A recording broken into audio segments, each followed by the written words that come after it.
ಯೂಟ್ಯೂಬ್ನಲ್ಲಿ, ಫೇಸ್ಬುಕ್ನಲ್ಲಿ, WhatsApp, internet ಎಲ್ಲಿ ನೋಡಿದ್ರೂ ಲೈಮ್ಲೈಟ್ನಲ್ಲಿರೋ ವಿಷಯ ಅಂದರೆ ಅದು ಚಂದನ್ ಶೆಟ್ಟಿ ಹಾಗೂ ನಿವೇದಿತಾ ಗೌಡ ಅವರ ಡಿವೋರ್ಸ್.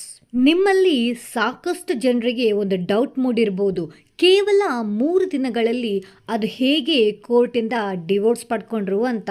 ಅದು ಹೇಗೆ ಅಂತ ಈ ವಿಡಿಯೋದ ಮೂಲಕ ತಿಳಿಸಿಕೊಡ್ತೇನೆ. ಹಿಂದೂ ಮ್ಯಾರೇಜ್ ಆಕ್ಟ್ ಇದು ಗಂಡ ಮತ್ತು ಹೆಂಡತಿ ಇಬ್ಬರಿಗೂ ಮದುವೆಯನ್ನ ಸ್ವ ಇಚ್ಛೆಯಿಂದ ರದ್ದುಪಡಿಸುವ ಹಕ್ಕನ್ನು ನೀಡಿದೆ. ಹಾಗಾಗಿ ಸೆಕ್ಷನ್ 13B ಅಡಿಯಲ್ಲಿ ಚಂದನ್ ಶೆಟ್ಟಿ ಹಾಗೂ Niveditha Gowda mutual consent divorce ಅಂದರೆ ಪರಸ್ಪರ ಒಪ್ಪಿಗೆಯ ಮೇರೆಗೆ ಡಿವೋರ್ಸ್ ಪಡೆಯಲು ಅರ್ಜಿಯನ್ನು ನ್ಯಾಯಾಲಯದಲ್ಲಿ ಹಾಕಿರುತ್ತಾರೆ.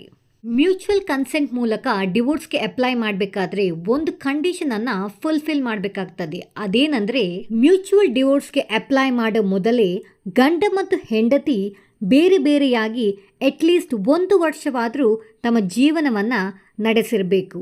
ಈ ಕಂಡೀಷನನ್ನು ಕೂಡ ಇವರು ಫುಲ್ಫಿಲ್ ಮಾಡಿರುತ್ತಾರೆ. ನ್ಯಾಯಾಲಯದಲ್ಲಿ ಡಿವೋರ್ಸ್ಗಾಗಿ ಅರ್ಜಿ ಹಾಕಿದ ನಂತರವೂ ಕೋರ್ಟ್ ಆ ಕೇಸನ್ನು 6 ತಿಂಗಳವರೆಗೆ ಮುಂದೂಡುತ್ತಾರೆ. ಕಾರಣ ಇಷ್ಟೇ, ಈ 6 ತಿಂಗಳಲ್ಲಿ ಹೊಂದಾಣಿಕೆಯಾಗಿ ಜೊತೆಯಲ್ಲಿ ಬದುಕಲು ಇಚ್ಛಿಸಬಹುದು ಅಂತ. ಆದರೆ ಈ ಕೇಸ್ನಲ್ಲಿ 6 ತಿಂಗಳ ಸಮಯವನ್ನು ಕೂಡ ವೇವ್ ಆಫ್ ಅಥವಾ ಮನ್ನಾ ಮಾಡಲು ಮತ್ತೆ ಸೆಕ್ಷನ್ 13B ಕ್ಲಾಸ್ 2 ಅಡಿಯಲ್ಲಿ ಮತ್ತೊಂದು ಅಪ್ಲಿಕೇಶನನ್ನು ಹಾಕಿರುತ್ತಾರೆ.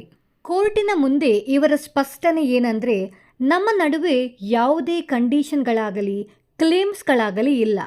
ಆಲಿಮನಿ ಜೀವನಾಂಶ ಕೂಡ ಬೇಕಾಗಿಲ್ಲ. ಮುಖ್ಯವಾಗಿ ನಮ್ಮ ಮಧ್ಯೆ ಯಾವುದೇ ಹೊಂದಾಣಿಕೆ ಬರ್ತಿಲ್ಲ. ಸೊ ಇನ್ಕಂಪೆಟಬಿಲಿಟಿ ಎಂಬ ರೀಸನ್ನ ಅಡಿಯಲ್ಲಿ ನ್ಯಾಯಾಲಯದಿಂದ ಡಿವೋರ್ಸ್ ಡಿಕ್ರಿಯನ್ನು ಪಡ್ಕೊಂಡಿದ್ದಾರೆ.